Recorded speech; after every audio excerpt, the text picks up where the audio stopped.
不久前，有一位自称旅美华人 Tom 的人爆料，特异功能气功师熊春锦常年住在中南海，给中共高官做气功治疗。他曾在小圈子里预言，中共在2026年灭亡。说起中共结局，另一个能看过去和未来、一眼断生死的奇人王恩庆，也曾经预言了中共气数。因为他的预言奇准，被京圈的权贵奉为国师。对于天赋异禀、开了天眼的王恩庆，他拥有的特异功能是命运为他打开的天堂之门，还是地狱之门呢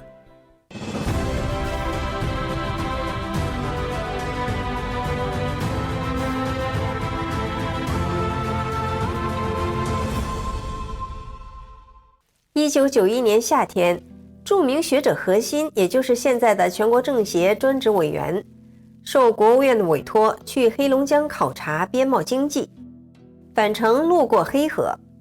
当天晚上，他临时起意，决定去著名的火山小城五大连池看一看。一行人说走就走，大家坐上吉普车，冒着小雨，连夜穿越了大兴安岭，于第二天上午来到了五大连池。由于一行人在车上过夜很疲累，大家决定直接去市里的招待所。对何欣而言，他是第一次来到这个陌生的城市，但是一进招待所，就有人迎面走过来说：“欢迎北京的贵客。”还说市委书记黎京在招待所等了一夜。这话让大家很吃惊，因为那个年代啊，没有手机即时通讯，何欣只是临时起意，并没有通知五大连池。黎京是怎么知道北京来了客人呢？一问大家才知道，当地有个未卜先知的高人王恩庆，无论多么隐秘的事，他都能像激光扫描一样一眼看穿。等大家回房休息后，黎京请何欣帮一个忙。何欣很诧异，我们今天是第一次见面，你怎么就跟我提要求呢？原来黎京是北京知青，来到黑河20多年了，当年和他一起来的同学都回去了，只剩他一个人。现在他北京的父母年事已高，家中也很困难，他想调回北京，但是没有门路。那个高人指点他说，这2天会有一位北京来的贵客到访，虽然没有官职，但是能进出紫禁城，可以帮他的忙。所以他兴奋激动了一夜。何欣只是一个学者，当时没有什么官职，觉得帮不了，就想推辞。但黎京坚持相信，王恩庆向来美言必中，何欣就想见一见这个高人。这个神秘的高人，当地百姓叫他王老头或王半仙。他是文革前来到五大连池的，以务农为生。据说王恩庆开了天眼，看人一眼就能知道他的过去和未来。一开始的时候，王恩庆对邻居和乡民随口做些指点，但是没人在意，以为他在开玩笑闹着玩的。由于后来应验的事多了，他的能力在当地传的是越来越玄。王恩庆很穷，凡是被他指点过的乡民都会送他一些东西。后来县里的公安知道了，怀疑他是个骗人钱财的神棍，就安排了一男一女2个侦查员，带着一些钱物，假装是来请王老汉指点迷津的，准备在他收下钱之后立刻抓捕他。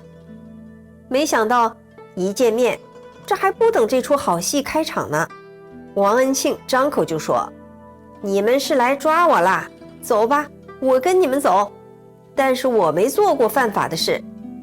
这顿神操作把侦查员搞懵了，惊讶地问，你是怎么知道我们的身份的？王恩庆就把那2人家里的隐私都各讲了一些。没想到侦查员碰上了用特异功能反侦查的高人了，只得回去如实汇报。后来公安的领导也来见他，从此成了朋友。黎京带着何欣一行人来到王恩庆的家。王家住宅很简陋，只有几间低矮的土坯草房。王安庆站在屋外，一见到何心就说他是一个了不起的人。何心就说了，我是一个平常人，没有什么了不起的。王安庆就说了，你可不是平常人，你居官不在位，出入紫禁城。一个老农民和北京客人素昧平生，就这几句话震惊了在场的所有人。何心和王老汉单聊，王安庆眯着眼说了何家的家事，包括许多外人不知道的隐私。何心听了很震惊，知道这个老汉的确有两下子，就邀请他日后到北京逛一逛。王安庆说，遇到你，我的天门开了。但他似乎又苦笑了一下，叹了一声，哎，不过那也可能是地狱之门呐。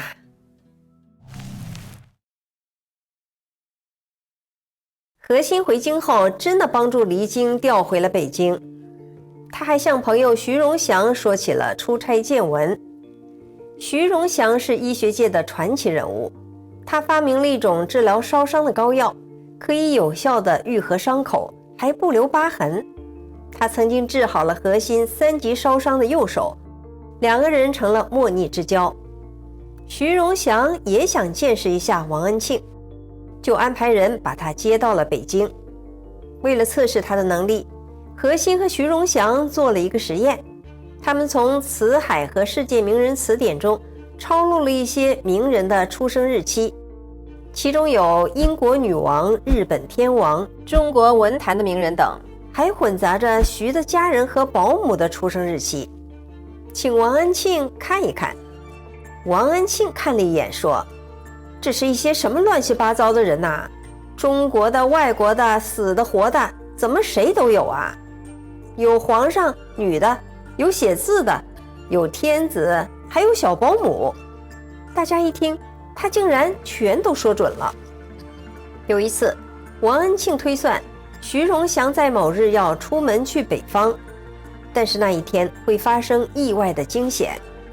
徐荣祥就把他的警告记在日历上。到了那一天，有重要的人物要来北京，徐荣祥不得不亲自去机场接人。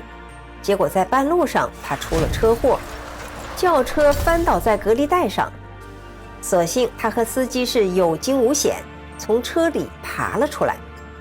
对于徐的仕途和结局，王安庆是这么说的，以后中国搁不住你，最后你会乐着死。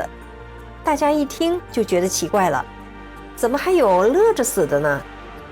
原来1996年徐荣祥离开中国到美国发展，一切都很顺。据他的儿子徐鹏说，他老爹跟希拉里通了一通电话后非常高兴，回到家一边说话一边笑，结果一口饭食在大笑时噎在了嗓子里。就这样，徐荣祥笑着噎死了。在徐和两人的引荐下，北京名流圈的许多人见识了王安庆的神奇能力。都说百闻不如一见。有一天，知名相声演员侯耀文过来凑热闹，一见面就逗他说，老头儿，我可不信你啊，你能看出我什么？知道我是谁，干什么的吗？王安庆看了他一眼，似乎不是很喜欢他。你不就是靠嘴吃饭卖嘴皮的吗？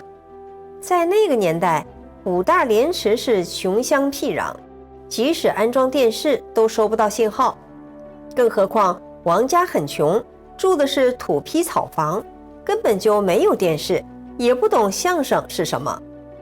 他就扫了一眼，就看出来侯耀文是靠嘴吃饭的。侯耀文继续逗他，行，你接着编，还能看出啥？王安庆眯斜着眼睛，说了一个惊人的消息，我说个事，你别不高兴，近期你要带孝。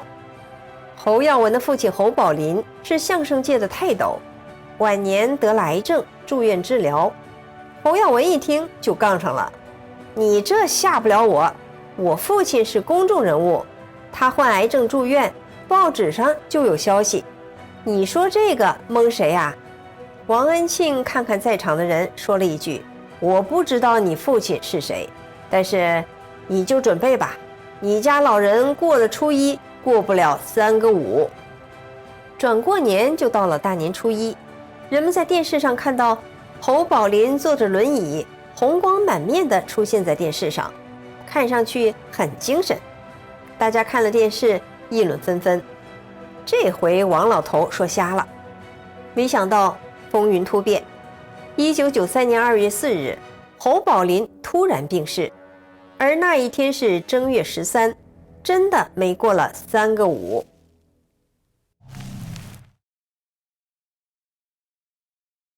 王恩庆在北京权贵名流圈的名气越来越大，其中不乏有钱的大老板和国级高官，有几次竟住进了钓鱼台国宾馆。据说国安部也有人把他专门接过去敬若上宾。王恩庆曾在1988年预言，89年苏联政变之后，苏共下台，紧接着东欧剧变，这一系列的预言全都应验了。权贵名流直接把他封为国师。他也曾预言说中共2026年灭亡，还说共产党的5个星星代表了5个人，毛邓江湖席没有第6个，因为第5个人就是掘墓人。不过关于王恩庆对中共的预言，目前只找到外界的传闻和爆料，但是根据前北京文联副主席黎京以及学者何欣的回忆录来看，凭着王恩庆的能力是很有可能的。王恩庆的预言和铁板图惊人的一致。铁板图预言，一只白羽鸟撞死在山崖上。许多人解读这幅画得出一个结论，白羽指的是正体字的习，预示中共现任党魁将在任上出现意外。而且王恩庆的预言和英国通灵大师帕克说的也不谋而合。